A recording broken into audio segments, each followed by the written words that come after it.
Salve, salve, galera do Imersão Podcast! Sejam bem-vindos mais uma vez à nossa playlist aqui de grandes testemunhos. Estou aqui nessa noite com o pastor Ezequiel Palazzi. Seja bem-vindo, pastor Ezequiel. Pode Senhor, meu amigo. Pode Senhor. Bom, Diego. Muito bom estarmos aqui nesta programação tão abençoada. A todos os amigos também que vão estar acompanhando aí essa entrevista aqui. Creio que vai ser uma benção e muito edificante. O bate-papo, né, pastor? Sim. O senhor é muito bem-vindo aí. Fique à vontade. Eu sempre falo para os convidados, aqui é como se fosse a mesa da minha casa. O senhor tem liberdade para sentar, conversar, gente. O que eu falaria na mesa da minha casa com relação à comunhão, né, a troca de ideias e tal, aqui é a mesma coisa, tá bom? Então pode ficar à vontade e nós vamos tentar edificar quem tá do outro lado da tela ali nos assistindo, tá? Então, antes de começar, só quero agradecer a Fitcar Veículos pelo patrocínio de sempre, o apoio para o Imersão Podcast aqui acontecer. Na sua tela tá passando agora um vídeo informativo, tá? Tem o telefone, o site da Fitcar, procura lá, galerinha, procura o Rafael, o Adriano, o pessoal da equipe de vendas, que eles vão te atender com qualidade, um pós-venda de qualidade, veículos com laudo cautelar, e você vai sair satisfeito aí e vai ser abençoado com o seu veículo novo. Pastor Ezequiel Palazzi, é isso então. Me conta quem que é o Ezequiel Palazzi, pastor. Bom, falar da gente eu acho que é um pouco difícil, né?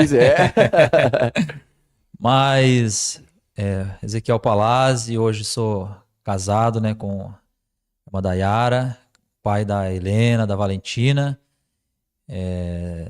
servo de Deus também. E falar de mim eu tenho mais dificuldade, né? Eu gosto mais de falar de Jesus, né? Falar bem das pessoas, mas sou essa pessoa, né? Pessoa simples, sempre aberto para novas amizades também, e estamos aí servindo a Deus com alegria. Amém. Quantos anos agora, pastor? Eu estou indo para 36, né? Agora dia 26 de agosto. Tá Olha chegando aí o nosso aniversário, né? Prepara a festa aí, congregação. Prepara a festa, o bolo e os presentes é bom também, né? Exatamente. Mas é bênção de Deus. 36 anos, estamos caminhando aí. Amém. Pessoal, chamou a atenção para mim aqui, o pastor Ezequiel, esse livro que ele escreveu aqui, ó, O Sonho do Homem e o Chamado de Deus, pastor Ezequiel Palazzi. E aqui conta a história do senhor que era um jogador e virou um pastor. É isso? Sim. Foi dos gramados pros púlpitos, né? Olha aí que beleza, hein? Esses nomes escritos é outra coisa aqui. Pode trazer o microfone mais pra cá, se o senhor quiser encostar na mesa, fica à vontade, pastor. Tá em casa aqui. Bem confortável. Conta pra gente um pouco dessa história, como é que funcionou. A gente tá nessa série aqui de grandes testemunhos. E é uma fase, pastor, assim, da vida que é complicada. Eu falo como jovem, tá? A gente, quando tem que se decidir por alguma coisa, né? Se decidir pelo sonho que às vezes você tem e o chamado que você tem, né? Como que funciona a história desse livro aqui? Como é que começou o Ezequielzinho pequenininho, com o sonho que todo moleque tinha de ser jogador de futebol, talvez, né? E como é que chegou até o final aqui do livro? E depois, pessoal que quiser a história inteira, é só comprar o livro, tá? Hoje é só um belisquinho pra vocês aí. À vontade, pastor. Então, irmão Diego, é uma história assim que eu tenho muita alegria quando eu começo a lembrar, né, da história do começo até onde hoje Deus nos proporciona estarmos, né? Como o título do livro diz, né, O Sonho do Homem e o Chamado de Deus, conta um pouco daquilo que eu almejava para minha vida e no meio do caminho aquilo que Deus tinha, né, preparado para nós. E desde criança, na verdade, a gente nasce ali na periferia, vai para a escola, né, chega em casa e alguma coisa você vai praticar ali no seu dia a dia. E uma das coisas que era fonte de recursos, né, que nos trazia alegria no nosso dia a dia era pegar uma bola e sair correndo com ela ali na rua de terra, rua de asfalto. Não precisava nem ter uma chuteira ou um bom tênis, né? Descalço mesmo, na maioria das vezes. Diz que descalço a gente fica um pouco mais habilidoso, não sei se isso é verdade. É cultural brasileiro jogar descalço. E tudo começa, na verdade, numa brincadeira, né? Como a maioria das crianças, né? Que no seu dia a dia ali começa brincando. E com aquela brincadeira vai começando a despertar, né, algumas possibilidades, né? E na minha vida foi assim também. Gostava de brincar de bola na rua, em casa, na escola, no quintal, na sala de casa, às vezes com aquele risco de quebrar alguma coisa da mãe, do pai, né? Mas faz parte também. E com o dia a dia brincando ali de bola, aí o pessoal começa a comentar, né? Porque no futebol tem aqueles que são o que o pessoal escolhe para estar no time e aquele que ninguém quer que esteja no time, né? Exatamente. E aí você vai mostrando alguma habilidade, fazendo um gol um pouquinho mais bonito, um drible, alguma coisa mais ou menos dentro desse perfil. E aí foi mais ou menos dentro dessa característica que começou a nascer uma semente ali desde os 8, 9, 10 anos sobre possibilidades futuras que era ser aí um futebol poderia ser uma possibilidade de futuro ali para minha vida, né? Então começa tudo numa brincadeira e na minha vida foi desse formato aí, começar através de uma brincadeira. Natural aqui de Campinas mesmo, o senhor? Natural de Campinas, até onde a gente nasceu, é onde eu moro até hoje, né? Que é ali no Jardim Paranapanema. Opa. E estamos ali nesse período de 35 anos. E dando sequência, né? A partir ali dos 10, 11 anos, eu fui procurar uma escolinha de futebol, né? O pessoal entra numa escolinha, que a escolinha de futebol, ela aperfeiçoa, né, as técnicas ali, os Fundamentos, né? fundamentos. E aí foi que eu comecei a partir ali dos 11 para 12 anos, que eu entrei na primeira escolinha de futebol, né, que futuramente também seria o clube que eu jogaria profissionalmente, que foi na Ponte Preta, né, a escolinha de futebol ali na Paineiras, que até hoje tem. E ali foi a minha primeira escolinha de futebol, onde eu fiquei ali por volta de um ano e meio ali, dando ali os primeiros passos dentro da escolinha de futebol da Ponte Da Preta. ponte mesmo, a oficial. Isso, Uhum. oficial. Ali é um clube ali da própria associação, Ah, né? tá. E ali foi onde eu dei meus primeiros passos dentro de uma escolinha de futebol. E aconteceu algo interessante, né? Que um certo dia eu estava até indo para a escolinha de futebol da Ponte Preta e passei e vi um folheto no chão, apresentando uma nova escolinha de futebol que estava chegando em Campinas, que era a escolinha do São Paulo Futebol Clube, aqui no FEPASA, né? E aí eu olhei aquele folheto ali, eu procurei saber onde que era. E aí eu tive que trocar de clube. Com quantos anos na época? Eu estava ali na fase dos 13 anos já. Foi ali no ano de 2001, mais ou menos, né? Para 2002, eu estava com 13 anos. Aí eu saí da Ponte Preta e fui para a escolinha do São Paulo nesse Legal. ano de 2013, onde eu fiquei também aproximadamente um ano e meio na escolinha do São Paulo. Aí nessa época da escolinha do São Paulo, eu tive a oportunidade de fazer uma viagem lá para o Rio de Janeiro, na Granja Comari, em Teresópolis, né? Onde normalmente a seleção brasileira, quando Treina, está né? em pré-temporada, eles treinam lá. E a seleção feminina estava lá na época, né? E aí eu tive a oportunidade de conhecer Teresópolis no período que eu estive na escolinha do São O Paulo. senhor com 13 anos faz 20 anos atrás. Faz 20, três, né? 23, vinte e né? Não três tinha Marta. Já tinha anos. Marta já. Já tinha. Feminina. Eu acredito que ela estava iniciando ali, aparecendo no Formiga já profissional, tava né? lá, com certeza. A formiga Que a já. formiga já deve. A formiga foi É famosíssima. incansável, né, formiga? Incansável jogar bola demais. Mas por que, assim, naquela época já tinha esse negócio de peneira? Como é que era? Que o senhor entrava na escolinha? Ou você pagava? Ou- Tinha. Então, por estar ali dentro, você começa a conhecer mais do mundo mesmo do futebol, né? Qual que é a realidade que o mundo do futebol oferece, né? As possibilidades, as dificuldades também que existem. E já tinha muita peneira. E aí na escolinha do São Paulo, né, na época que eu estava, tinha uma mensalidade que pagava para poder fazer parte da escolinha. E o que me fez, né, sair da escolinha do São Paulo na época é que a mensalidade ela não estava. Meu pai, né, normalmente que custeava tudo, ele não estava conseguindo pagar, né, a mensalidade mais para mim dar continuidade na escolinha do São Paulo. Aí eu vi uma possibilidade de estar saindo de lá depois de um ano e meio. E aí eu saí, né, na época da escolinha do São Paulo E aí foi aonde foi apresentado para mim, meu primo de Indaiatuba, ele estava num projeto em Campinas que chamava Projeto Folha Seca. Esse era um projeto onde não tinha custo, né, para poder fazer parte dele. E o pessoal que estava lá na época eram empresários, ex-jogadores. Aí eles selecionavam atletas, deixava lá com eles treinando e eles tinham contato com clubes. Aí de repente um clube ligava para eles, eu preciso de um atacante de 15 anos. Aí se tivesse lá ele mandava para fazer o teste no clube. Preciso de um meio de campo. Então eles tinham de todas as idades lá entre assim 14 até 18.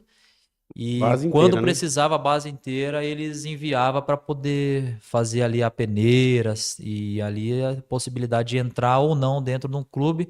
Aí foi quando eu saí, né, da escolinha do São Paulo e entrei lá, né, nesse projeto aí, que era o projeto Folha Seca, o nome, que treinava ali na escola Culto à Ciência ainda na época ali, né? Aí foi a minha entrada lá nesse projeto Folha Seca. Com 15, 16 já.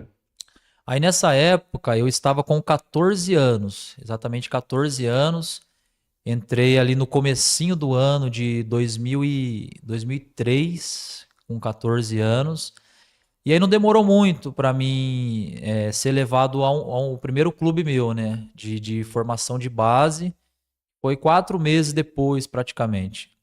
Surgiu uma peneira na Ponte Preta, na época, em 2003. Aí eu fui. E peneira, a peneira, ela é bastante assim, tem bastante disputada, né? Pela quantidade de jovens que estão lá, né? Querendo aquele sonho, aquela possibilidade de se tornar um atleta, né? E aí foi quando eu fui para peneira lá em 2003. Aí fiz o treino, né? Acabou o treino. Aí vem aquela expectativa, né? Da resposta que vai vir. Aí acaba o treino, todo mundo sentadinho lá e É na hora, né? conversa lá o treinador, o preparador físico, a comissão técnica. Aí eles vêm com a prancheta na mão, a caneta e anuncia, né? Amanhã você volta, né? Se a gente precisar, a gente liga, dificilmente vai ligar. Ah, Essa história aí nunca ligou, nunca nunca ligaram. ligou, nunca ligou. Perdeu o número, às vezes, né? É, Perdeu o né? número.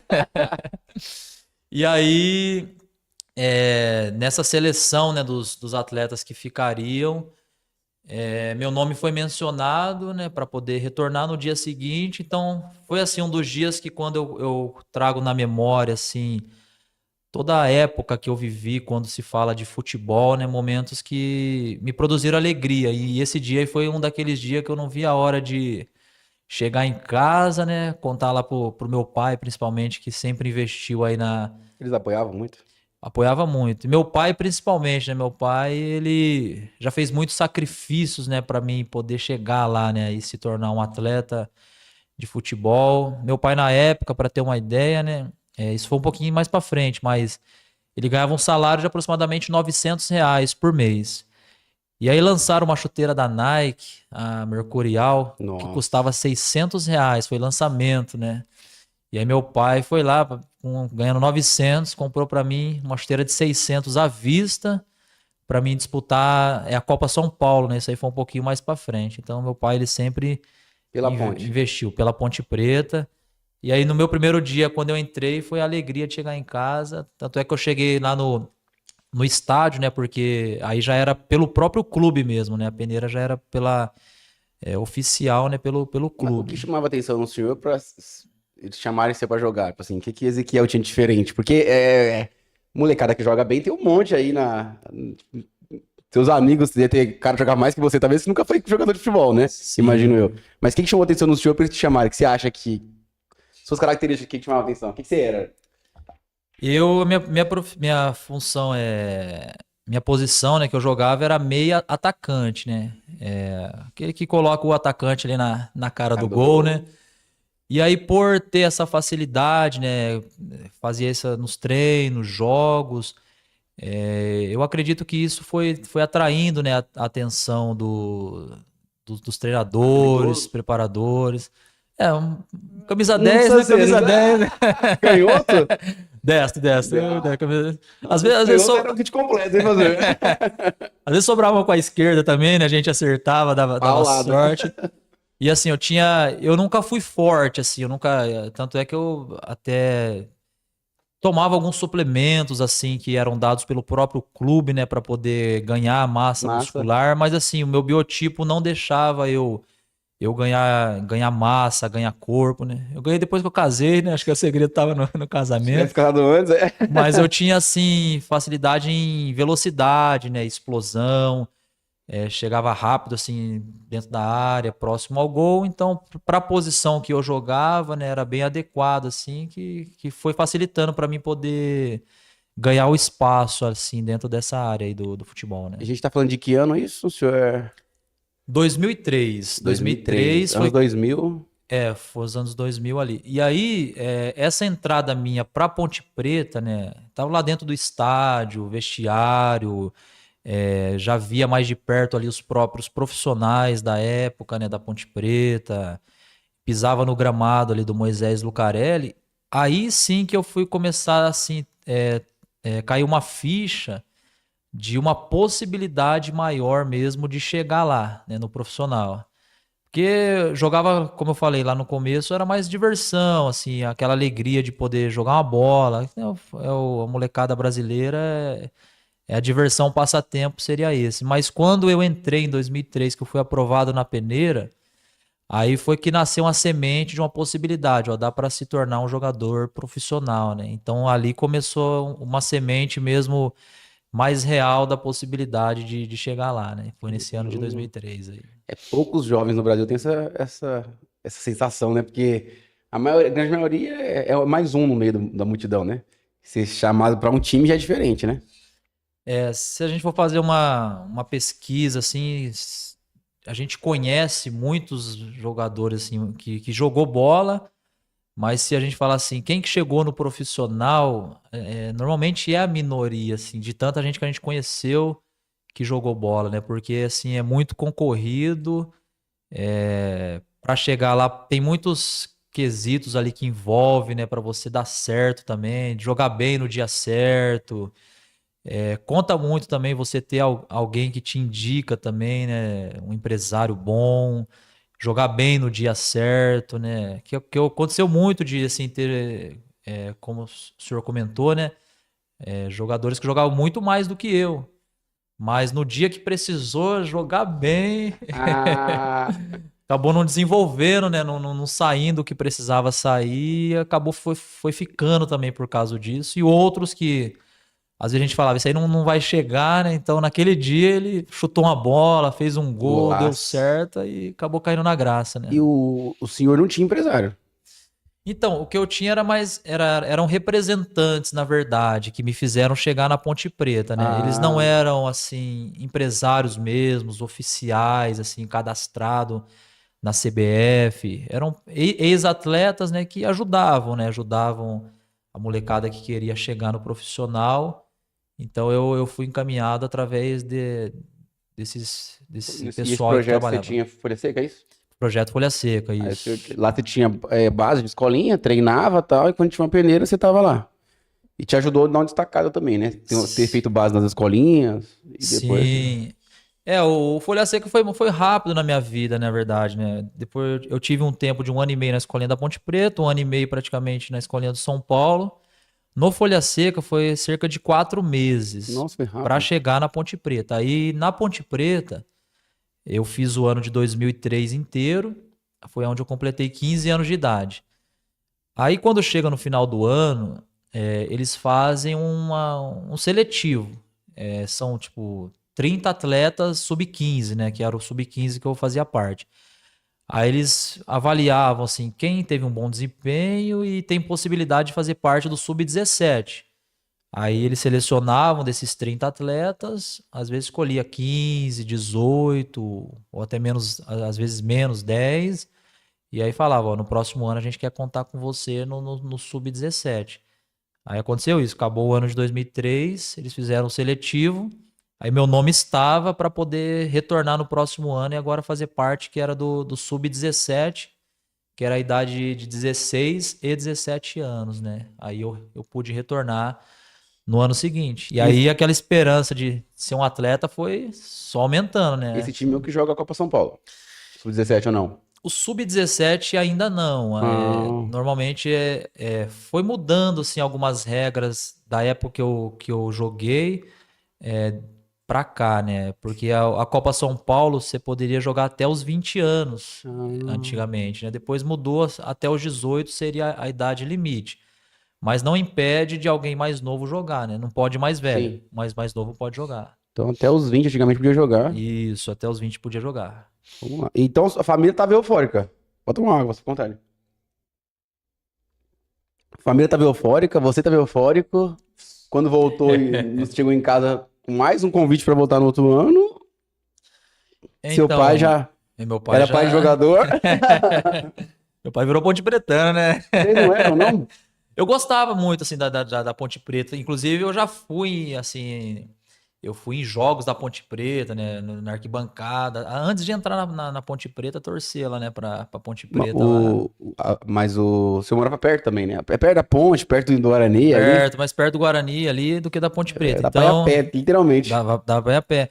Não, tanto é que, assim, essa fase sub-15, sub-17. Eu ia a pé, né? Eu ia a pé e voltava a pé pra Ponte Preta. Tava Novo, cheio de energia ali, né? ia a pé e treinava Atleta, ainda. já era o aquecimento praticamente. Então, assim, a cada fase que eu ia subindo, assim, sub-15, depois pro sub-17, ia nascendo, assim, uma possibilidade maior de é possível chegar lá, né? Assim, aquela semente, ela foi crescendo e a gente falava, não, é possível chegar no profissional. Então, assim, eu vou colocar isso como um propósito de vida, um sonho de criança, né, que cresceu ali dentro do coração e eu vou batalhar para poder um dia me tornar profissional, né? Esse é meu sonho. Esse é meu Uhum, sonho, uhum. eu vou chegar lá. E a família, todo mundo ali apoiando e possibilidades, assim, cada vez maiores de chegar, né?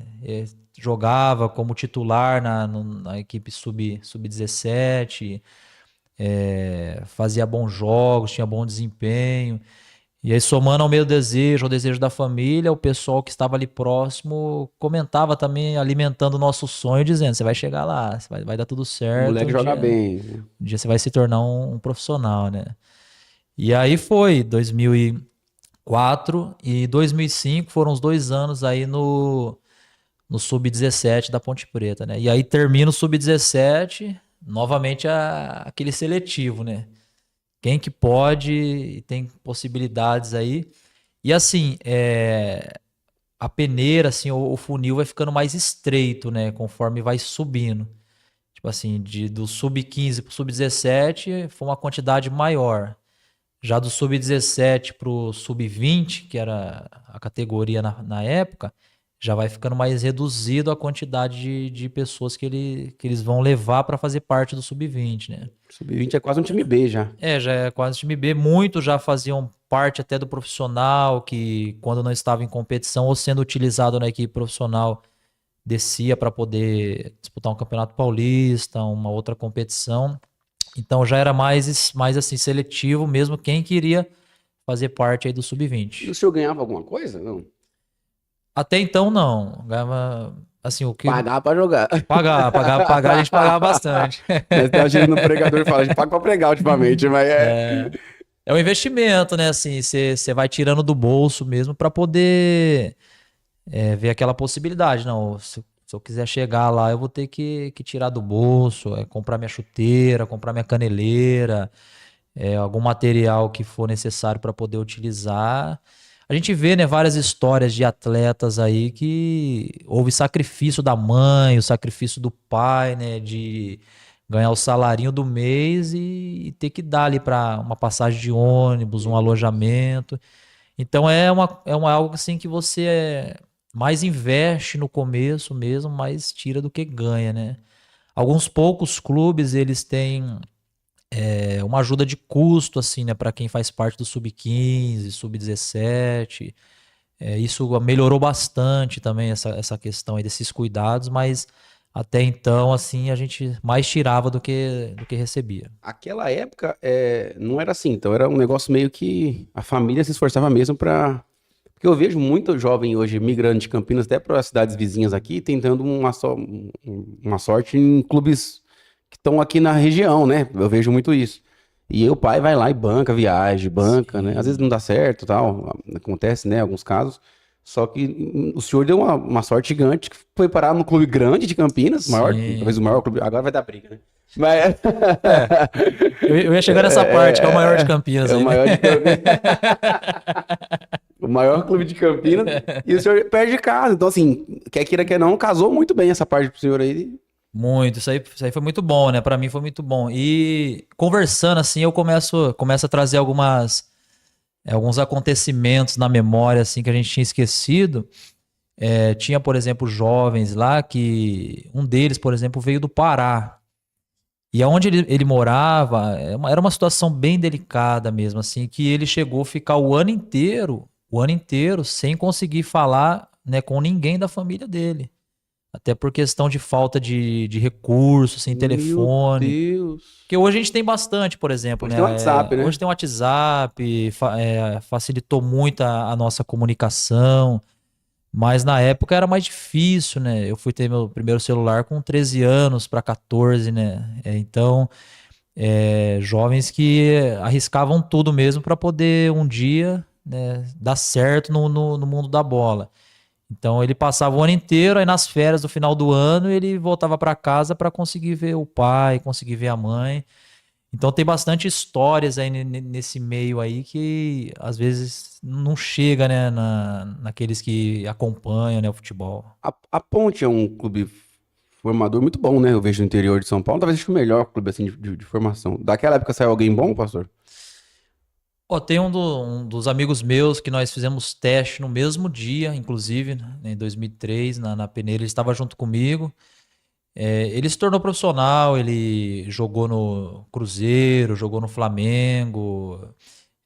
Inclusive na estreia do Ronaldinho Gaúcho, foi 1-0 pro Flamengo, gol dele, né? Ô, E legal. aí depois ele foi pra fora do país, né? Jogar em outros clubes. O nome dele é Vanderlei, atacante, assim. Mas assim, que fez fama, assim, seleção brasileira. Da época minha, assim, exatamente Formação ali não. não, né? Mas Ah, muitos se tornaram, assim, profissionais e conseguiram alcançar bons clubes, assim, para ter uma condição, assim, boa, assim, para ele e para a própria família também. show de bola. Vamos lá, sub-20, pastor. Sub-20, chegamos no Sub-20. 2006 foi o ano que a gente chegou no Sub-20, né? E aí ficou mais próximo ali mesmo de concretizar o sonho, né? De se tornar um atleta. Aí, começo do ano, jogamos Campeonato Paulista, né? Campeonato Paulista, tem o Campeonato Paulista Sub-15, Sub-17, Sub-20. E aí, jogando pelo Sub-20, o Campeonato Paulista, no mês de outubro, mais ou menos, desse mesmo ano, me chamaram para conversar, né? O pessoal da diretoria. Aí a gente fica na expectativa, né? É igual o RH, né? Quando chama um funcionário. Ah, ou vai ter um momento que você nada embora, né? Foi coisa boa. É, E aí me chamaram e falaram, Ezequiel, a gente tem gostado muito, né, da sua performance, do seu desenvolvimento, ver possibilidades de você se tornar aí um atleta profissional, né, para jogar no clube. E a gente está interessado em profissionalizar você. Aí você chama seus representantes, né, que a gente vai fazer um contrato e vamos assinar sua carteira de trabalho, né, como atleta de futebol profissional. Aquilo ali para mim foi assim, que louco. eu nem tinha jogado ainda, né, pelo profissional, mas automaticamente eu já estava me tornando, né, um jogador de futebol profissional, porque o meu primeiro registro na minha carteira tá lá como atleta de futebol profissional pela Ponte Preta. E aí foi no ano de 2006, ali por volta de outubro mais ou menos, foi quando eu assinei a carteira, né, de atleta de futebol profissional, né. Aí eu tinha feito uma promessa, né, para minha mãe, que tem um mercado lá do bairro lá, né, que ela sempre comprava na caderneta, né, marcava lá na cadernetinha e tal, chegava no final, comecinho do mês, ia lá e pagava lá os valores gastos, né. Fiado, né, que a É gente o chama. fiado, é o fiado. Fiado. Opa. Aí eu falei pra ela, ó, mãe, quando eu me tornar profissional, o meu primeiro salário, eu vou lá no mercado, né? Vou pagar a conta do mês e a gente não vai comprar mais fiado aqui no mercado. E aí, quando me chamaram poder profissionalizar. Eu me lembrei, né? Falei, ó, quando eu recebi o meu primeiro salário, essa promessa que eu tinha feito, eu vou cumprir ela, né? E aí no mês seguinte, já finalzinho de novembro, caiu o meu primeiro pagamento na conta, né? Nossa. Aí eu me senti o herói, né, Esse naquele dia foi momento. louco. Aquele dia foi maravilhoso, que eu... Era mínimo salário, como é que era? Era um salário, na época eu só assinei o contrato, ele não estava no profissional. Na época era R$ 500, né? Era o salário 2004 ali. Molecão? Molecão, 16 para 17 ali, 17 anos, para 18 na verdade. Mas uma alegria grande, né? Pra quem não tinha R$ 10 na Primeiro carteira. salário, cara, é isso mesmo. E aí peguei o salário, peguei a caderneta, eu falei, não, deixa que isso aqui que eu vou lá no mercado, lá eu vou... E aí me senti uma alegria, assim, um orgulho muito grande naquele dia lá de estar realizando, né, essa promessa que eu tinha feito para minha mãe, né? E aí fui lá e no primeiro pagamento fiz isso. Isso é legal, são valores que a gente não troca, né, pastor? Eu não sei que jogador esse dia eu vi, ele falou que ia comprar um carro, né? E os mais velhos falaram assim: sua mãe tem uma casa pra morar já? Que a molecada tem muito essa ilusão, né? Eu vou comprar um carro, vou comprar um tênis novo, que seja, cada um tem sua realidade, né, de salário. Sim, sim, Só sim. que esses valores que o senhor tem é o mesmo cara que quando ganhar 10 milhões vai honrar o pai e a mãe. Isso é bem bacana, isso, bem bacana. Isso é bom porque eu acredito você ter duas coisas que vai te facilitar, né, a ter essa visão de vida, principalmente para atleta, e não só para atleta, mas para algum jovem, por exemplo, que tem aí a bênção de conseguir, assim, conquistar finanças muito cedo. Tipo assim, com seus 17, 18 anos já tá assim, ganhando um bom salário. Se ele tiver uma boa formação familiar, né, para poder ajudar a ter esses princípios do que é importante como prioridade, ou ter alguém pelo menos assessorando ele, passando para ele algumas orientações, porque você ser bem assessorado, né, principalmente você chega na idade ali dos seus 17 anos, ganhando um bom salário, automaticamente você vai querer ter um carro bom, né, uma roupa de marca, que isso conta muito, né, principalmente para atleta assim, né, Sim. se ele não tiver assim uma boa formação. Mas aí no meu caso, é claro que tinha o desejo também de ter coisas como essas também, mas era uma prioridade minha. Primeiro salário, eu quero, né, honrar minha casa, honrar minha família.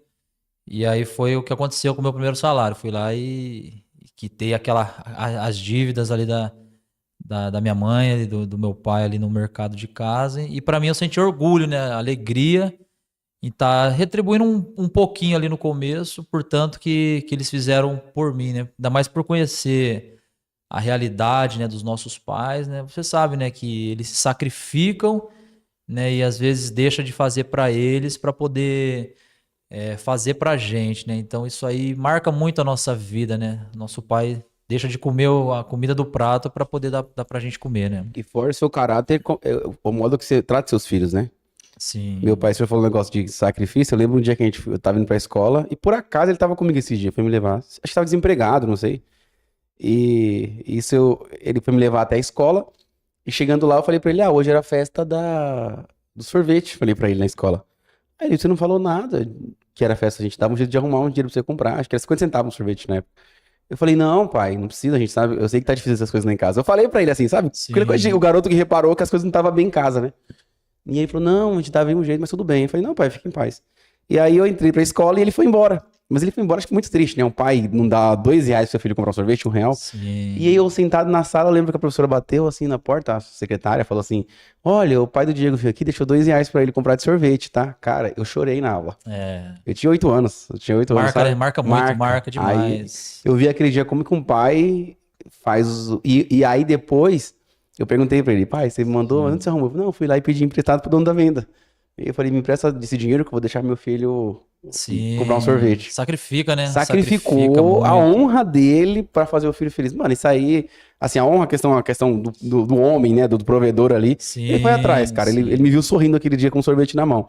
Mas muito mais porque formou meu caráter de homem, né? Imagina seu pai o que não fez. O senhor falou de Não, salário de R$ 900 pra comprar uma chuteira de 600. marca muito. E isso no final de 2006 ali, né, que a gente profissionalizou. E essa experiência da chuteira foi no comecinho de 2007. E meu pai trabalhava de vigilante, trabalhava à noite, assim, das 7 da noite às 7 da manhã. E até antes de eu entrar na Ponte Preta, né, quando tinha algum evento da escolinha, assim, eu me lembro que às vezes ele saía do serviço, por exemplo, ele passava a noite inteira, né, das 7 da noite às 7 da manhã, e se tivesse alguma programação, assim, no sábado, que normalmente era no sábado de manhã, que eu tinha alguns jogos, assim, amistoso, meu pai nem ia pra casa dormir, né, ele já ia direto pro jogo, para Nossa. poder acompanhar ali a gente, ali naquela alegria, né, meu filho tá ali, eu quero que ele chegue, né, eu vou fazer de tudo, né, o que for possível para ele chegar. Então são marcas assim que a gente lembra de sacrifícios, né, que foram feitos assim pelos nossos pais. Isso aí marca muito, E né? você faz o mesmo pelas meninas hoje, né? E hoje como pai a gente vive o outro lado, né? Assim, a gente vive o outro lado e aí a gente valoriza ainda mais, né? Assim, já valorizávamos assim por aquilo que a gente via, né, os nossos pais fazendo, né? E hoje estando do outro lado, a gente traz a memória e aquele valor que a gente tinha, ele dobra, né, pelo sacrifício que o pai e a mãe fez pela gente, assim. Fantástico, fantástico. Vamos lá. Passou os amigos, agora Passou os amigos. sub-20 é. O Sub- mistério dos Mistério dos amigos aí. amigos, é. Sub-20, como é que foi, pastor? Chegar lá. Já foi igual para São Paulo ou não? Então, aí 2006 foi meu primeiro ano no Sub-20. Aí joguei Campeonato Paulista, né, alguns amistosos. E aí veio 2007. 2007 foi o primeiro ano, a minha primeira Copa São Paulo, na verdade. Copa São Paulo é o campeonato que tem todo ano, na verdade, bem no comecinho do ano. Primeira semana ali já começa a ter essa Dia competição. 2, né? Já começa. Aí envolve os clubes do Brasil inteiro também. E ali sempre descobre muitos talentos, né, nessa Copa São Paulo. E aí eu fui disputar a Copa São Paulo. Foi quando mudou até a regra, né? Voltou para ser para 18 anos. E aí jogamos, fizemos uma boa Copa São Paulo, né? Classificamos em primeiro na fase de grupos, fomos pro primeiro mata-mata que tinha, ganhamos também no mata-mata. Aí no jogo seguinte nós empatamos e perdemos nos pênaltis. Mas Hum, assim, o elenco, assim, o campeonato que a gente fez na Copa São Paulo foi um bom campeonato, sabe? De bons jogos, assim. E ali o treinador do profissional, a diretoria, eles acompanham, né, a Copa São Paulo porque vê a possibilidade de trazer atletas para compor a equipe profissional. Aí acabou, né, a Copa São Paulo, a gente se entristeceu, né, pela eliminação. Aí na reapresentação nossa, eles vieram conversar com a gente, falou, ó, tem 5 atletas aí da equipe que disputou a Copa São Paulo que vai integrar o elenco profissional que já estava se preparando para disputar o Campeonato Paulista da Série A1, né, na época. E aí, dos 5 atletas que eles trouxeram para fazer parte da equipe profissional, meu nome estava no meio, velho. Meu nome estava no meio. seu nome sempre tá lá, né? Engraçado. O nome tá lá, o nome tá lá, velho. Isso é legal, hein? Deve ser uma sensação, porque aí é profissional. E aí foi a primeira, assim, a primeira vez que eu ia, é, na forma prática mesmo, fazer parte do elenco profissional, né? Que eu já estava na carteira de trabalho, né? Registrado como um atleta de futebol profissional, mas nunca tinha feito parte do elenco. Então, acabou a Copa São Paulo, foi quando eu me apresentei pela primeira vez lá no CT do Jardim Olina, né? Que até hoje tem lá, para fazer parte do elenco profissional na época, né? O treinador era o Nelsinho Batista, né? Que é bastante Clássico, conhecido né? aí, clássico. E ali eu me sentia, né? Agora eu cheguei no profissional, mas era um sonho que estava mesmo se tornando realidade. Nossa, isso aí para um pai, seu pai, o coração, família. É, Aí você virou jogador mesmo, que até então era uma promessa. então era uma promessa. E ali era uma promessa já virando realidade mesmo, né? De estar fazendo parte. E aí começa a família, né? A família alegre, feliz, né? Meus pais. E aí no próprio bairro também, assim, a gente começa, né, a ter aquela valorização, o pessoal começa a enxergar. Porque você sai no jornal, você dá entrevista Globo, SBT, Bandeirantes, é um menino da base que tá subindo, que tá chegando. Então isso é uma alegria, assim, muito grande viver este momento, assim, né? Diante de tantos anos ali esperando nessa oportunidade chegar, então você se sente muito realizado para quando chega nesse momento aí, né? Cheguei no profissional, né? O Campineiro respira a Ponte Preta e o Guarani. A gente acha que não, mas. E quando tinha o Red Bull aqui, então, era um negócio de coisa de louco, né? Porque vem muito time grande pra cá, mas você vê que em semana de derby aqui, meu Deus, Campinas para. Para. Campinas é uma loucura aqui em semana de derby. Então, imagina pro senhor que é um menino que cresceu vendo isso, dentro desse contexto, e tá lá dentro do campo. Tipo assim, chegou jogando? Não. Não, cheguei devagarzinho Devagar. ali para ganhar o espaço, né? E é profissional, né? Quando você é um menino novo, tá chegando, né? Então você tem que ganhar o seu espaço, né? Isso na verdade, acabou se tornando, assim, algo para minha vida posterior também, que eu sempre, quando chego, por exemplo, novo, em qualquer lugar que seja, né? Hoje, até mesmo dentro da questão ministerial, eu procuro chegar devagar, né, e observando para poder ganhar o meu espaço ali, né, dentro do ambiente que eu vivo. E Deus tem abençoado, assim, dado graça que o espaço a gente vai aos pouquinhos ali conseguindo conquistá-lo, né? E no futebol também, ali cheguei, né? Aí você tem que pegar água, né, para aqueles que são mais velhos, levar a chuteira de um. O pessoal ali gosta de dar aquela aproveitada, né, para quem, para quem é mais novo. Café, água e Gatorade tem que pegar no No quilo. ônibus você nunca senta na janela, né? Porque você é novo, né? É do meio pra frente e no corredor ainda, né? E tinha algum cara que você admirava assim jogando? Porque a Ponte, ela sempre tem esse negócio do cara vai embora, volta, vai, volta, vai, volta. Sim, sim. Na época tinha, assim, alguns atletas ali que se destacavam na equipe da Ponte Preta, né? Mas, assim, eu tinha um jogador que, pra mim, assim, né? Até hoje, quando se trata desse mundo aí do futebol, assim, de ter uma admiração, de ver ele como o melhor, né, dentro da função, na fase boa, era o Ronaldinho Gaúcho. Assim, a fase boa do Ronaldinho Gaúcho, eu acredito que superou a fase boa de todos os outros atletas que eu vi jogar, Uma né? máquina de fazer gol, né? Era demais, né, assim, né? Ele dava show, né, dentro do campo ali. Fazia gol, driblava, dava passe, tinha um carisma também muito O grande. pessoal fala que esses caras jogando, é inacreditável, assim, na beira do campo, o pessoal fala que vê esses caras de perto, assim. E a Ponte Sim, tava na Série A1 quando o senhor entrou, do Paulistão. Série A1 do Paulistão, né? Uhum. Inclusive, assim, voltando um pouquinho no ano assim, de 2006, eu fui jogar um campeonato brasileiro sub-20 lá no Rio Grande do Sul. E aí eu enfrentei na época o Alexandre Pato, né? O William, que era o Do camisa Inter, 10 né? Isso, o Alexandre Pato do Inter, o William do Corinthians, que depois foi pro Chelsea. A gente acabou se enfrentando ali nas categorias de base, profissional não. Mas na categoria de base eu acabei enfrentando eles, né? Os moleque Bom de marcou a bola. geração, né? Já se destacava desde novo, né? Eles, assim, né? Eles eram um jogador de seleção brasileira também, porque tem a seleção brasileira também Sub-20, né? sub-15, sub-17. Então eles eram o nome, assim, que tava em destaque, né? Que o pessoal falava, isso aí é certeza que vai se dar bem no profissional, né? O Pato, pessoal, acho que quando começou, o pessoal comparava ele ao Ronaldo e tal. Mas acho que o Pato foi muitas decisões ruins, com questão de cabeça mesmo, né? O resto é.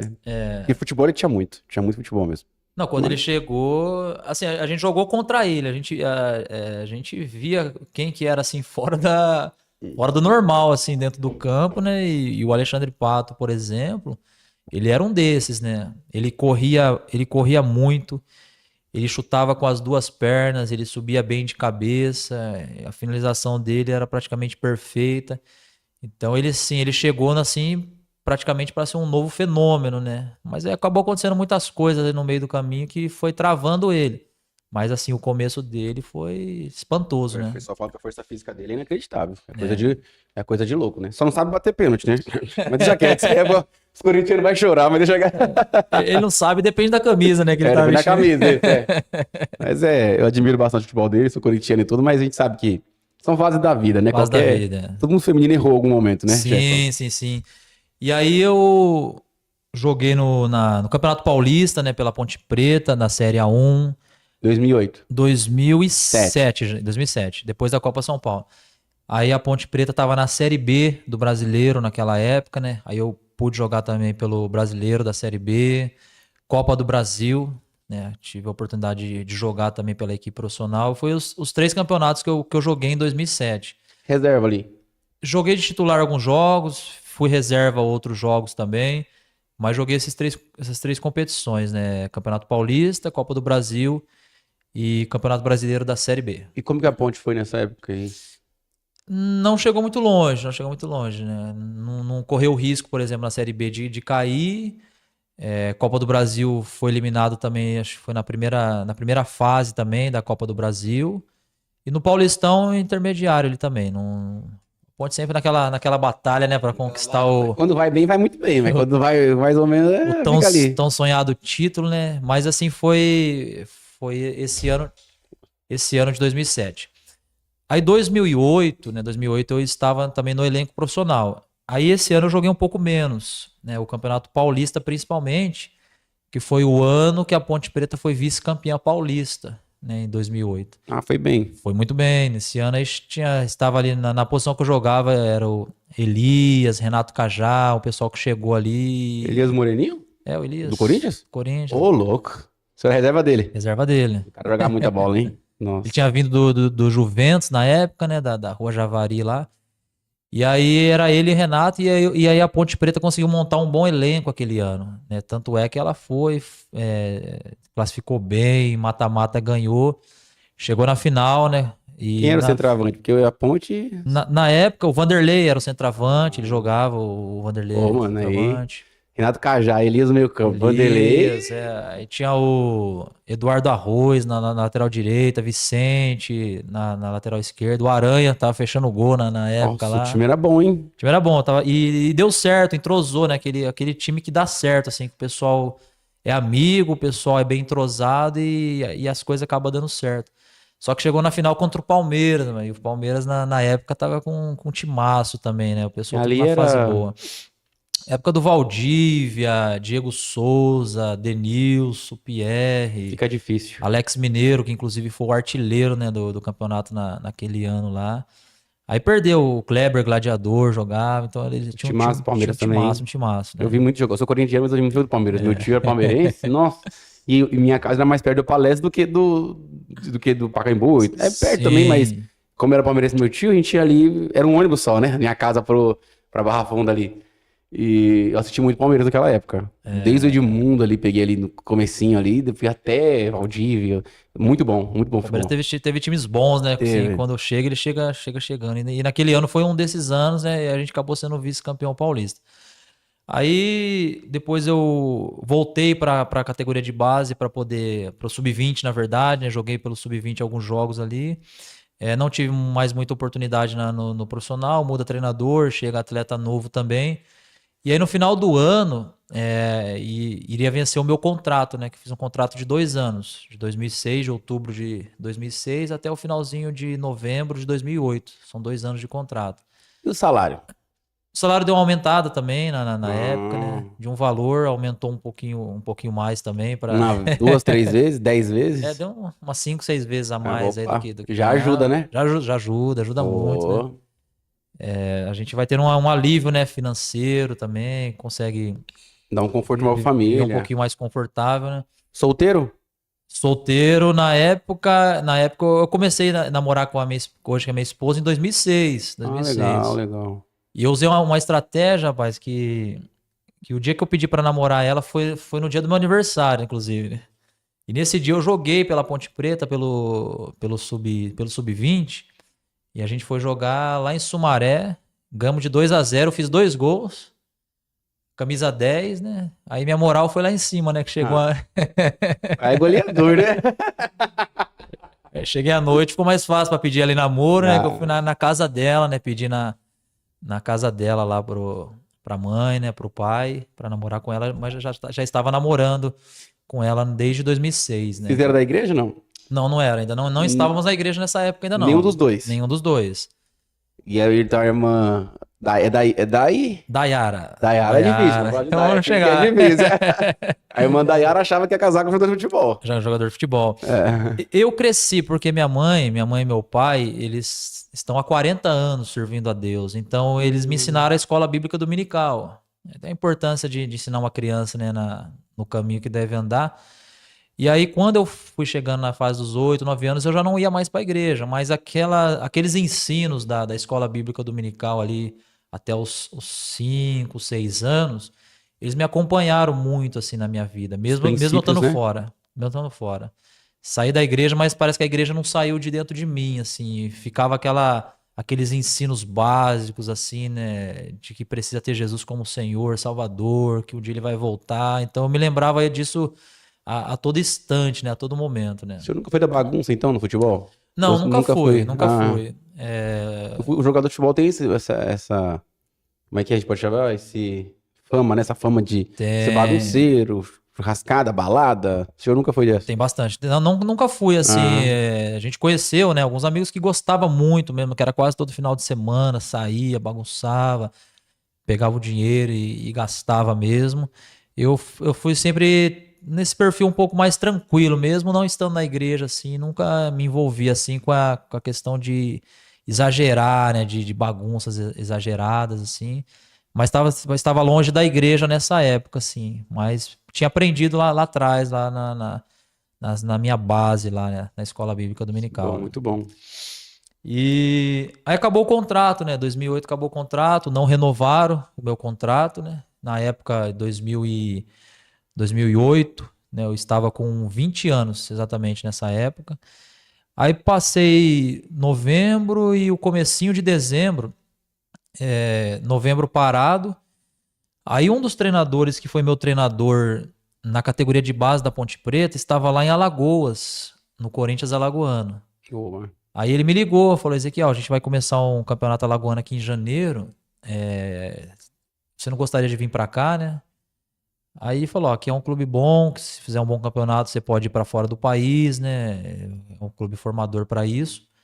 Eu falei: vambora, né? Ter a primeira experiência aí longe de casa, né? Que era pertinho, que eu conseguia ir a pé, né? Na Ponte Preta. Agora já ia atravessar.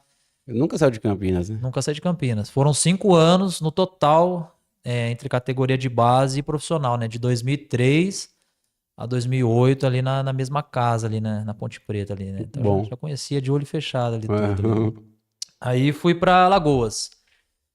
E aí aquele projeto no coração, né? Eu vou pra Alagoas, vou fazer um bom campeonato e quem sabe aí uma Europa ou um clube grande, né? Era Você pode entrar em Portugal, Ucrânia, sei lá, você entra lá, Sim, entrou, já sim. tá dentro. Entrou. E vai, né? E esses clubes, eles gostam muito de jogadores brasileiros, né? Você deu uma destacada e tem uma fonte que te ajuda a chegar lá, O habilidoso ainda, o senhor camisa 10, que é difícil de você encontrar. você é bem recebido, né? Quando acontece isso, né?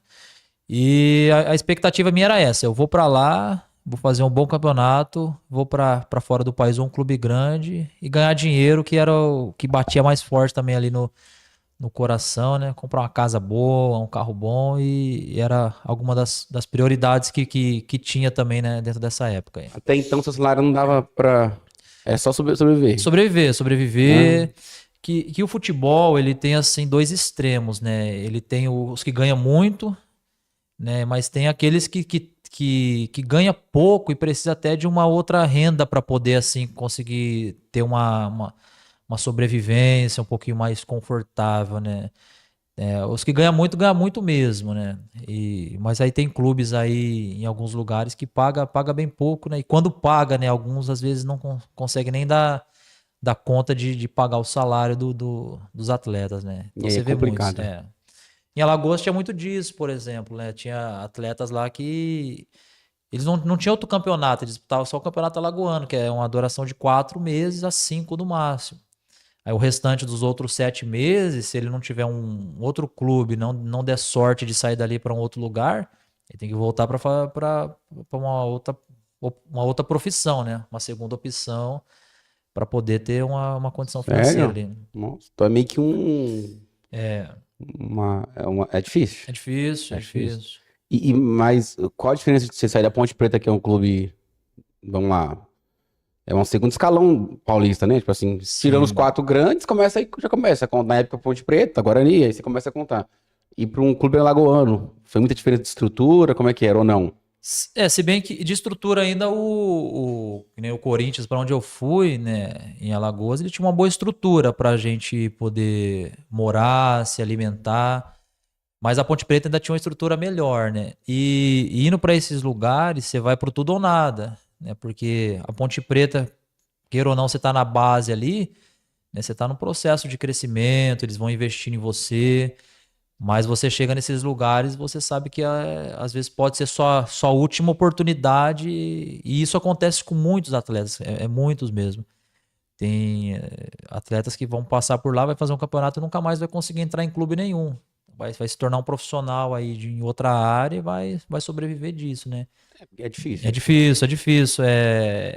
A disputa é muito grande, né? Então, assim, você vê muita dificuldade mesmo do pessoal enfrentando. E aí lá em Alagoas a gente teve oportunidade, assim, tem os clubes que são considerados lá os clubes grandes, né? CRB, CSA, esses times aí, que são os mais destaque, mas tem o clube lá do interior, que a gente foi jogar em alguns lugares e vê a dificuldade gigantesca mesmo nesses lugares aí, né?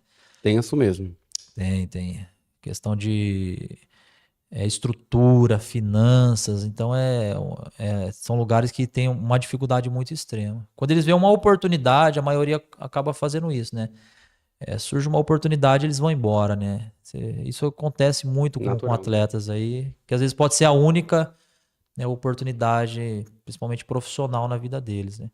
Então aí eu fui para lá, o desejo era chegar lá e fazer um bom campeonato, se tornar profissional e acontecer isso. Aí acontecia, a gente treinava de manhã e de tarde e à noite não tinha nada para fazer. A gente ficava lá no alojamento. Aí tinha jogador lá do Rio de Janeiro, São Paulo, de vários lugares. Aí um jovem lá, rapaz, chamava Everton, né? O nome dele é Everton. E ele frequentava a igreja lá mesmo, lá próximo da cidade lá de onde a gente estava. Daí ele falou assim: por que a gente não sobe a arquibancada para poder orar e ler Bíblia? E minha mãe tinha feito minha mala e ela escondeu uma Bíblia minha debaixo da minha roupa lá. Aí eu peguei essa Bíblia lá e falei: vamos lá, né? Orar e ler Bíblia, não tem nada para fazer. A princípio a ideia era essa. E aí foi quando começou um novo momento na minha vida. Foi nesse momento de subir a arquibancada para orar e ler Bíblia. Na minha cabeça eu falei: eu só vou utilizar o tempo extra, né? Porque eu não tenho nada para fazer. E aí a minha subida para arquibancada para orar e ler Bíblia, nasceu uma outra semente no coração, que foi o desejo pela obra de Deus. Assim, não foi nada forçado, ninguém falou nada para mim, foi algo assim muito natural ou sobrenatural, né, podemos dizer, do próprio Deus implantando uma chamada dentro do meu coração. O senhor não estava nem na igreja, tecnicamente. Nem na igreja, nem na igreja. Eu cheguei a fugir, né? Minha mãe, quando eu sabia o horário de culto, né? E ela se arrumando para poder ir, ela vai me chamar para ir. Então, eu já sabendo que ela ia me chamar, eu me escondia para ela poder ir e não me chamar. Então, eu fugi até da igreja. Aí eu subi para arquibancada, eu fui orar e ler Bíblia, e aí meu coração queimou. Aí veio o segundo dia, né? E a expectativa, será que a gente vai subir de novo, né? Aí o Everton, vamos lá. Aí o que começou a acontecer? É algo assim, é algo de Deus mesmo, né? Eu tinha mais desejo que chegasse à noite para poder subir a arquibancada, orar e ler Bíblia, do que durante o dia estar dentro do campo treinando. Meu Deus. Aí o senhor me pegou. Porque. Mas isso você tinha 20 anos? 20 anos. Você foi 20 anos jogando bola. E nesse dia você teve mais vontade de ler Bíblia do que jogar bola. Pela primeira vez, algo se tornou para mim mais importante do que o futebol. Pela primeira vez. Meu Deus. E assim, minha vida era bola. Bola de manhã, de tarde, à noite. O que eu sempre fazia, eu sabia fazer era isso. Foram 20 anos praticamente dedicado a isso. Só que pela primeira vez, assim, eu vi uma prioridade diferente dentro de mim. E era a prioridade de subir para arquibancada, orar e ler Bíblia. Eu não tinha noção de nada, né? O que era um chamado, o que era trabalhar na obra de Deus. Mas lá dentro do coração algo queimou, assim, que as prioridades elas foram, tipo, invertendo. O futebol foi saindo e o desejo pela obra de Deus foi entrando. Foi algo assim que, conforme eu fazia dia após dia, foi crescendo dentro do meu coração. Sem pisar na igreja. sem precisar, não tinha frequentado nenhuma igreja ainda, não tinha falado com nenhum pastor, E sem, assim, sem congresso de jovens, sem nada, sem nada. nada. Foi algo. Ninguém colocou a mão na minha cabeça, acredito muito nisso, né? Porque a gente Sim, vive sim. isso hoje em dia, mas assim, a experiência que eu tive foi uma chamada numa arquibancada de um estádio. Jogador foi lá pra arquibancada. Foi lá em cima da Deus arquibancada, te à encontrou lá. noite. Foi um encontro com Deus que eu tive lá na arquibancada. Assim, foi algo muito forte. E aí eu comecei a pensar, né, na possibilidade de não jogar mais bola para abraçar uma chamada que eu ainda não fazia ideia, assim, qual que seria essa chamada, para onde.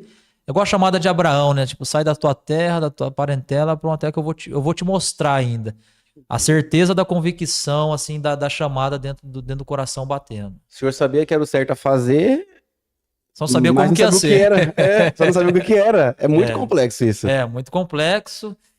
E a princípio, né, porque na época tinha muitos atletas de Cristo, né, assim, na fase, por exemplo, na época, o Kaká, por exemplo, né, depois ele acabou acontecendo algumas questões no meio do Sim, sim, caminho, sim. mas na época ele era o referencial, assim, Hum, de família, de um atleta e de alguém que servia a Deus, né. E aí, o que eu pensei a princípio? Eu vou tentar unir as duas coisas, ser um atleta e vou servir a Deus. Tinha mais desejo pela obra de Deus do que ser atleta, mas assim, eu falei, não vou me precipitar na minha decisão porque não foi fácil chegar aqui assim, ser um atleta profissional. E eu consegui chegar. Só que no meu coração estava para mim tomar uma decisão. Assim, eu não conseguia conciliar as duas coisas. Eu entrava dentro do campo e assim, o prazer do futebol, o sonho, ser um atleta de seleção, um jogador de Europa, ter um salário grande. Assim, começou a se tornar algo superficial por causa daquilo que queimava dentro do coração, uma chamada de Deus que tinha nascido dentro de mim. E aí eu fiquei para tomar essa decisão: seguir a carreira ou abrir mão e abraçar a chamada. Com 20 anos de idade, o que fazer? o senhor era solteiro, não? Eu, Era namorando? namorando, Ah, tava namorando. namorando, não era casado ainda, pelo Ainda não não. tinha responsabilidade com a noiva, né? Não. Namorando, e aí. E esse escolher o quê? Lá você tinha salário também, em Alagoas ou não? Era um salário baixo? Já era Já bem era menor. menor. Isso, Ah, já era o senhor menor. abriu mão também meio que pra tentar sorte lá, né? Sim, sim. E aí agora você tinha que decidir continuar a carreira ou parar, né? Complexo, hein? Complexo. Você com 20 anos de idade. E aí começou a pesar algumas coisas, assim, que eu comecei a me lembrar, né, que eu comentei aqui da história do meu pai, né, do sacrifício que ele fez, que ele queria que eu chegasse, a possibilidade de comprar uma casa, um carro, uma casa para eles, né, em um outro lugar, assim, mais confortável. Não era só seu sonho, né? E não era só meu sonho. E aí essa possibilidade começou a crescer, rapaz, e eu fiquei 5 meses em Alagoas, né? De dezembro, ali, finalzinho de dezembro até o mês de abril, que foi onde terminou o campeonato alagoano. Pré-temporada e temporada, né? E o E campeonato? campeonato. E aí todo dia começou a aumentar aquele desejo de orar e ler Bíblia, todo dia, todo dia, todo dia. Aí incendiou no coração a chamada de Deus. Aí eu liguei, né? Até liguei pra minha mãe na época que ela congregava onde ela congrega até hoje, que é lá no Jardim Paranapanema. Aí eu falei pra ela, mãe, quando eu chegar em Campinas, eu vou na igreja aí com a senhora. Meu Deus. Falei, eu vou na igreja com a senhora. Falei com meu pai, eu falei, pai, eu tô pensando que o futebol chegou ao meu fim. Com 20 anos de idade, pendurar a chuteira, né? O pessoal pendura com É. 35. E Daí ele você já pisou lá, né? Porque tem a molecada que não chega, beleza. Né? Sim, Mas você sim. tava lá, era uma realidade pra você. Já Podia tinha. tentar outro time. Já tinha realizado meu sonho, né? De É. ser um atleta de futebol profissional. E aí foi exatamente o que aconteceu. Quando eu voltei de Alagoas no mês 4, no primeiro culto que teve no Jardim Paranapanema, eu fui. Pastor Reginaldo Domingos me abraçou e dali eu não tive mais desejo de sair, sabe? E aí o coração incendiou, aquela certeza que Deus tinha algo para poder realizar na minha vida. 4 meses depois já estava batizando nas águas, né? Foi dia 2 de agosto de 2009. Foi quando eu batizei nas águas lá no nosso templo central. E dali eu fui deixando as coisas acontecer, né, de uma forma natural para entender o que era um chamado exatamente, qual que era esse chamado que Deus tinha na nossa vida, né? Então, assim, foi pendurar a chuteira, abrir mão de tudo, né, de um sonho que não foi fácil chegar para poder abraçar aí essa vocação aí, com 20 para 21 anos de idade ali. Nossa, é impressionante. Eu nunca tinha ouvido alguém falar assim, ainda mais sendo. Porque quer queira, quer não, ainda tinha chance de você tentar continuar, ir pra cima, né? Mas não. Você sentiu um chamado sem você saber o que era chamado. Esse que é complicado, assim, né? É, e interessante, né, que foi quando nasceu o projeto do livro também, assim, nasceu uma semente no coração quando eu abri mão da carreira. De um dia eu ia escrever um livro. Um dia eu escrevi um livro. E aí, com o passar do tempo, Deus me deu até o tema, né, deste livro aí, que é onde conta, assim, até mais detalhes a respeito dessa vocação. E aí, imagine só, eu voltei, eu não tinha profissão, eu precisava de dinheiro. Aí eu me lembro, rapaz, que eu fui vender trufa. Ô, louco. É.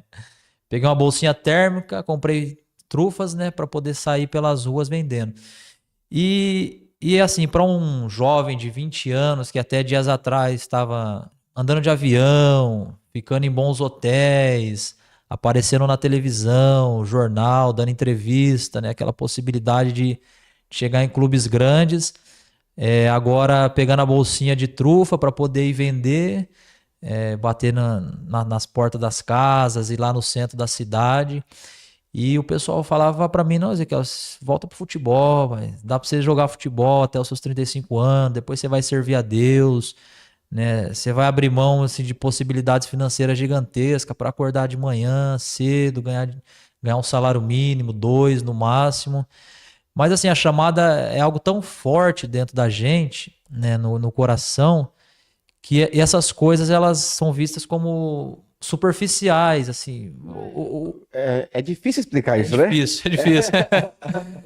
Que no jogo de xadrez, assim, de fora a gente parece que vê melhor que quem tá jogando, né? Só que na sua vida quem decide é você. E normalmente você sabe o sentimento que tem naquela hora, né? Parece que é uma coisa que você. É decisão, decisão. O pessoal. Hoje eu sou muito abençoado, por exemplo, na vida financeira, mas lá atrás eu decidi em fazer teologia antes de fazer uma faculdade, uma contabilidade ou direito que tô fazendo agora. Sim.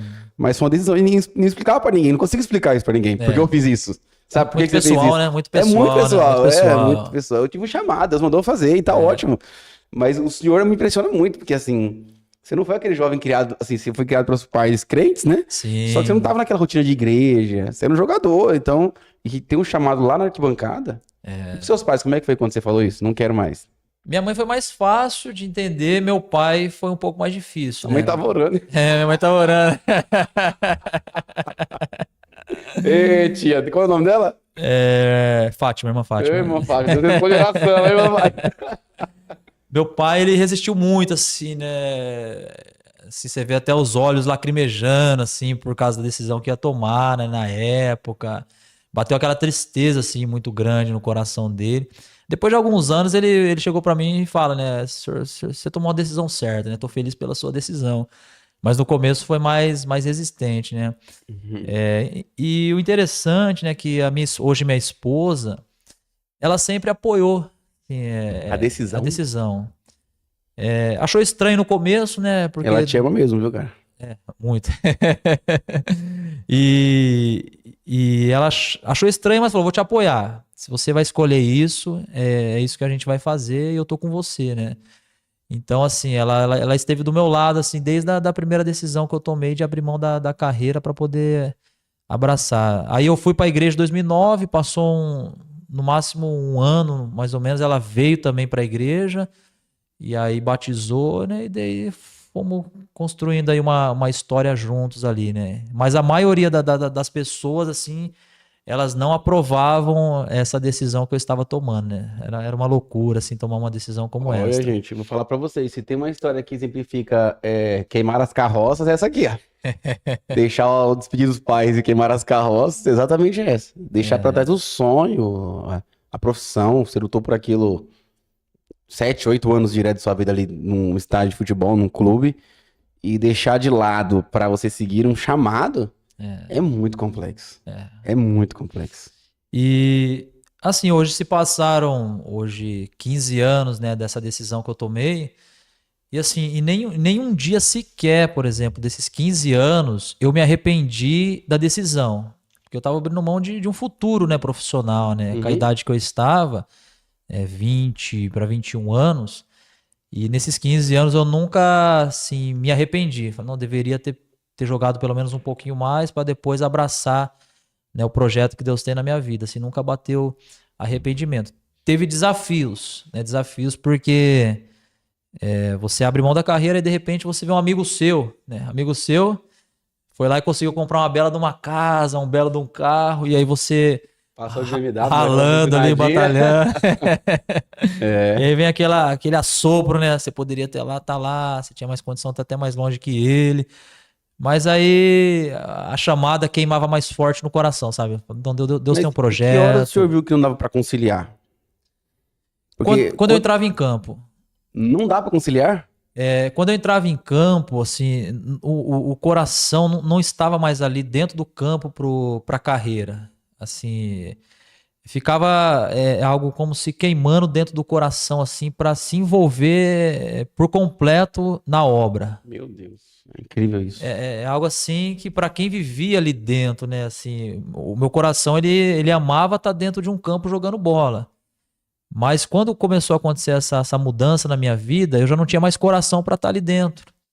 Era algo que você fazia tipo para cumprir uma programação assim, mas não era mais o prazer de estar.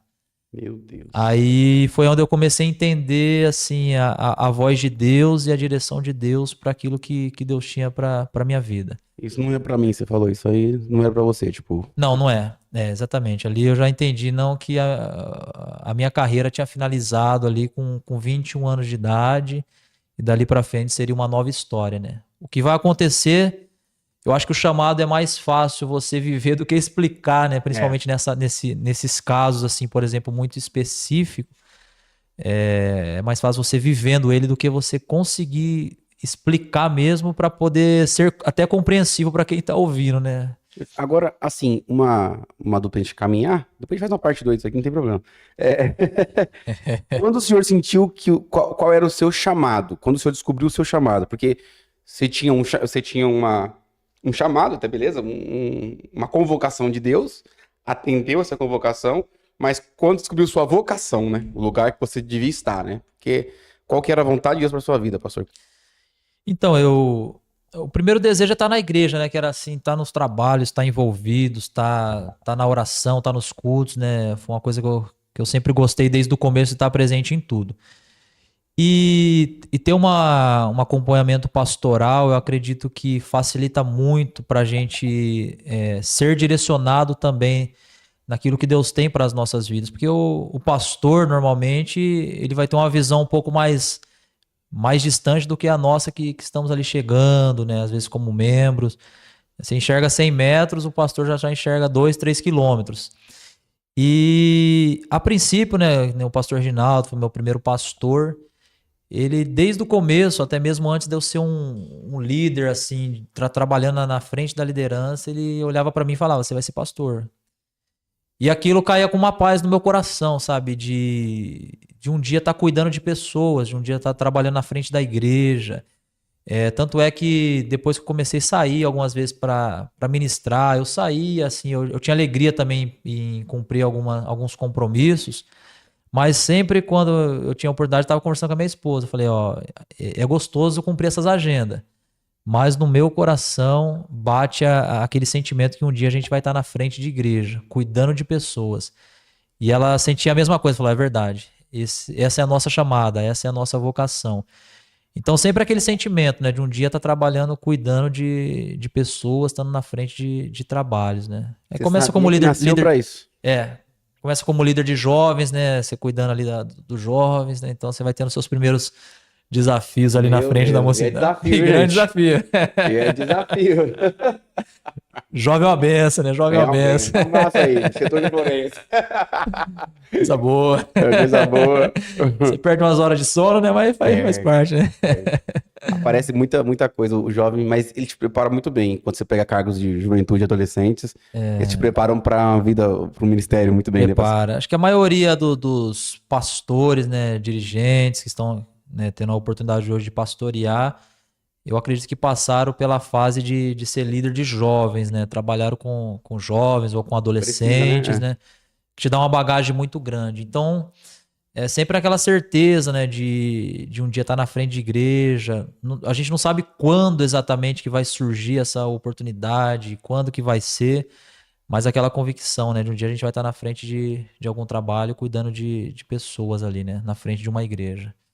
Assim, eu sou pregador, pastor, e para mim, e eu acho que o meu chamado tá voltado mais para esse lado evangelístico, pregar a palavra, porque eu me sinto assim, quando eu tô naquele púlpito ali, para mim podia durar, sei lá, 1000 horas que eu estaria ali pregando, pra ficar tranquilo. Sim. Por isso que a gente demora para entregar o microfone, pra galera que não sabe disso. É, porque pra gente é nosso chamado, ali pulsa, meu coração pulsa quando eu tô ali em cima.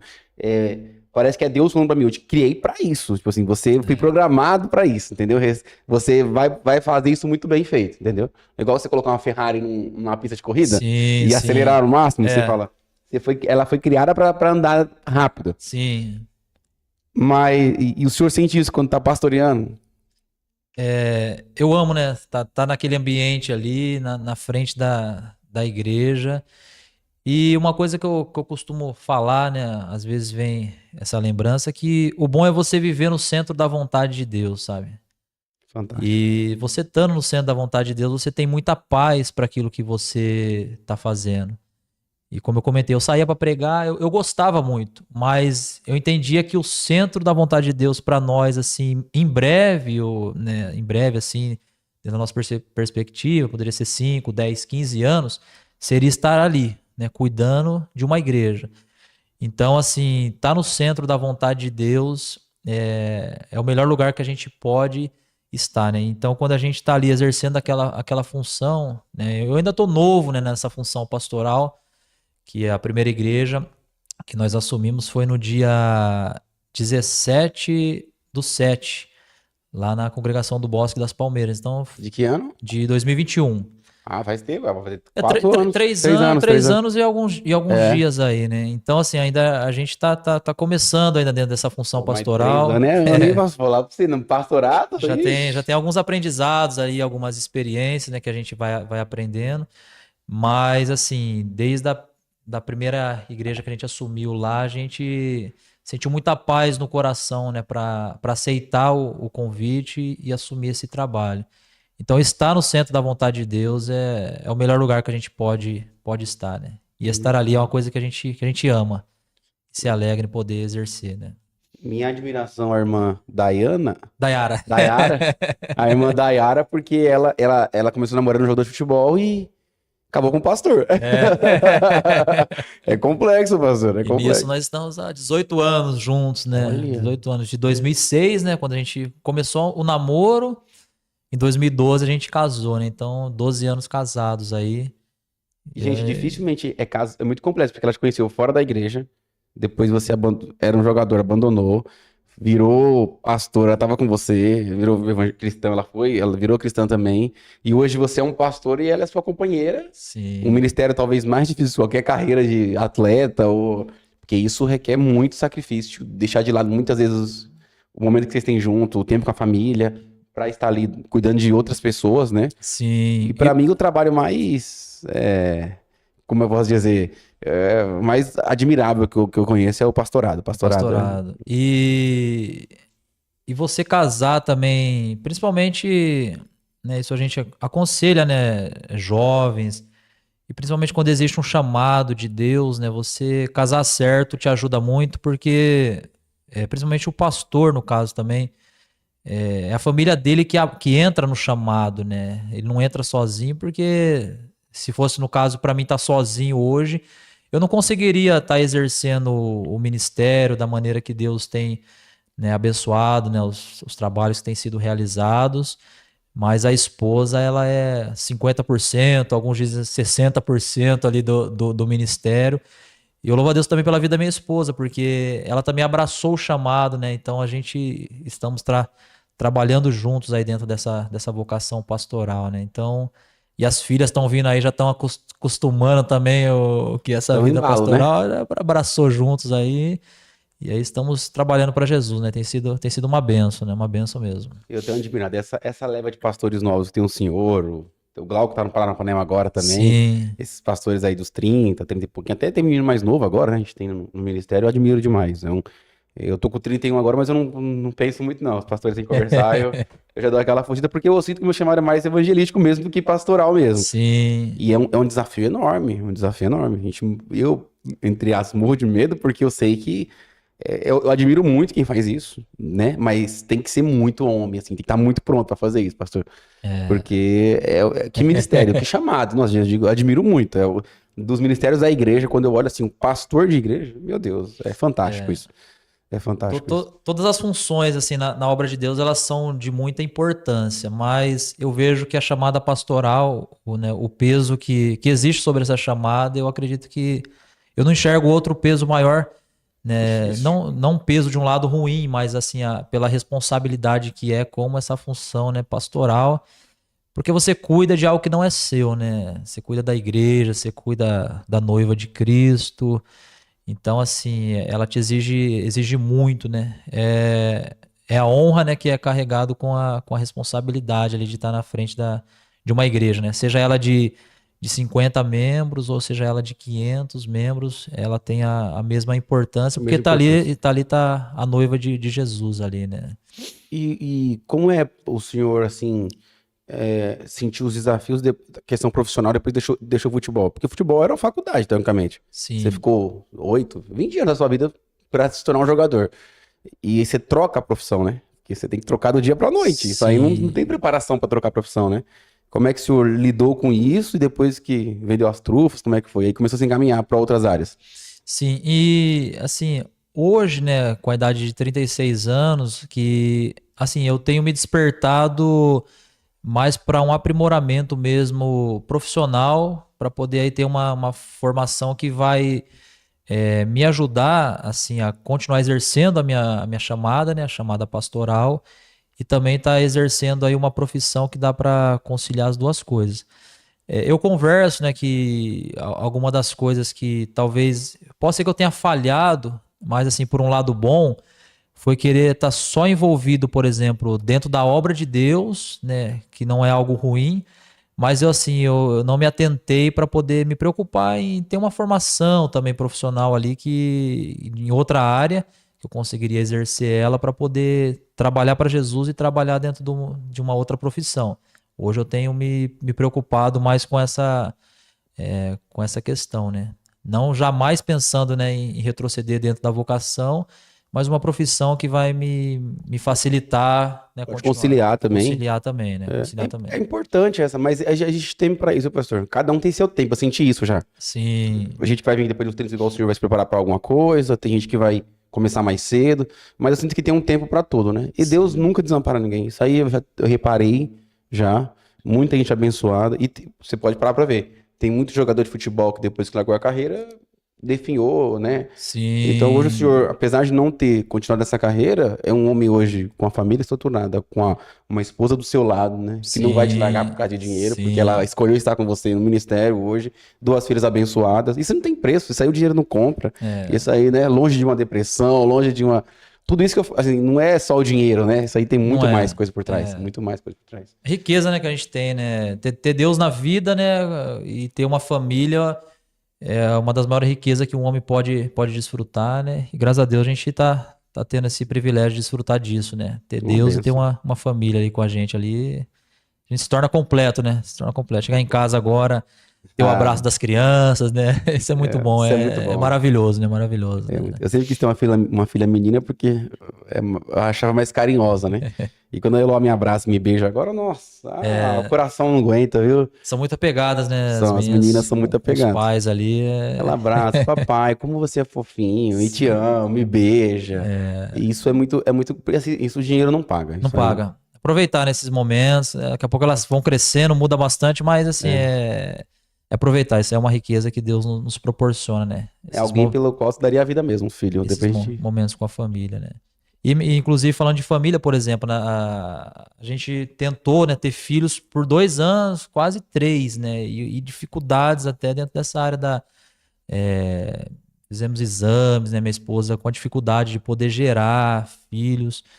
E a gente tinha o sonho, né? Que era ter filhos, né? Inclusive, nós temos um projeto, né? O projeto era ter 2 filhos e futuramente, né? Se Deus nos der uma condição financeira, adotar uma criança. Que top. É algo que a gente conversa já faz, assim, um pouco mais de 10 anos sobre essa possibilidade, né?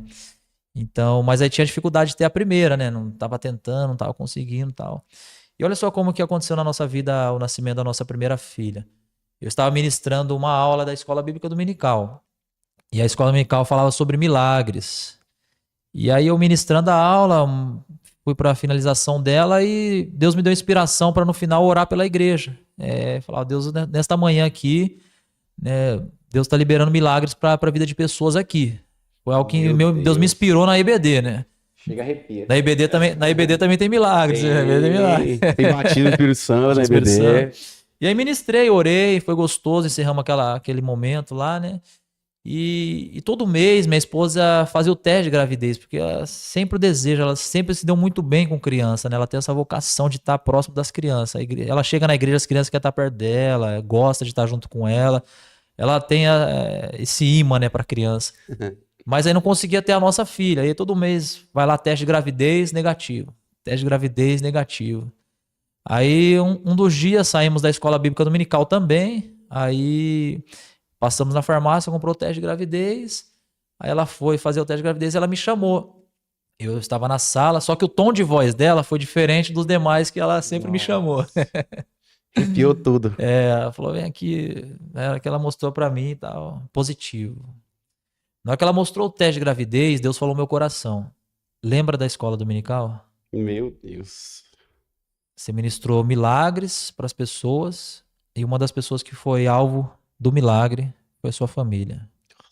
E aí foi quando a gestação veio e nasceu a nossa primeira filha, né, Helena. Aí passou um pouquinho de tempo para ver a segunda, né? Agora o céu abriu mesmo, hein? Mas essa experiência muito marcante, né? Assim, de sinais que Deus foi nos dando, assim, dentro dessa, né, desse chamado, essas experiências que a gente vai levar ela pro resto da vida, né? Que sempre vai ser uma questão de edificação, quando a gente lembra, já vê o que Deus fez, o que Deus operou. E uma das coisas que aconteceu na nossa família foi essa também, assim, marcante. Quando passa por momentos difíceis, a gente lembra dos milagres que já viveu, né, pastor? Isso é interessante, né? Olhar pra trás e falar, não, já passei momentos piores que esse aqui e Deus me atendeu. Isso aí é muito bom, né? Marcante, né? Essas experiências, Deus é perfeito, né? Ele faz essas coisas acontecer na nossa vida, já sabendo o que a gente vai enfrentar lá na frente, né? Que vai servir de um combustível, de um renovo, né? De a gente lembrar, né? Que se Deus já deu vitória contra o leão, contra o urso, a gente se lembra dessas experiências para poder vencer Ele sabe de tudo, o gigante, né? Também, né? Isso ele sabe de tudo. Coisa boa. Pastor Ezequiel Palazzo. Gente, aqui é o livro do pastor Ezequiel, O Sonho do Homem e o Chamado de Deus, tá? Então você adquire, assim vai sair outra remessa, né, professor? Vai sair. Tô em contato lá com o pessoal da editora lá já para fazer uma solicitação, né? Em breve vamos estar com ele em mãos aí. Da editora Lopes, pastor Jamiel, o Sonho do Homem e o Chamado de Deus, tá? Pastor Ezequiel Palazzo. Eu falei pra ele que eu vou querer o livro desse aqui depois, pra mim guardar lá comigo. E você, assim que sair, acompanha as redes sociais do pastor. Como é que é, pastor? Ezequiel Palazzo. Ezequiel Palazzo. Isso. Procurou lá, vai achar o pastor Ezequiel Palazzo. Gente, que história incrível, hein, pastor? Nossa, eu tô saindo aqui edificado demais. Isso aqui é melhor do que o dinheiro, melhor que ouro. Isso aqui muito bom demais pra gente. Amém, amigo. E eu espero que o senhor vá muito bem no ministério, continue sendo essa referência pros jovens aqui. O senhor é um homem de Deus mesmo. A gente tem visto isso no senhor, pelas redes sociais, acompanhando tudo isso. E a igreja se inspira no senhor, né? Manda um abraço pra galera, pastor. Deixa o último recado aí pra galera. Amém. E fala pro jovem seguir o seu chamado, pelo amor de Deus, pastor. Agradeço também, né, irmão Diego, essa experiência que nós tivemos aqui, né, de estar falando um pouco da história de vida.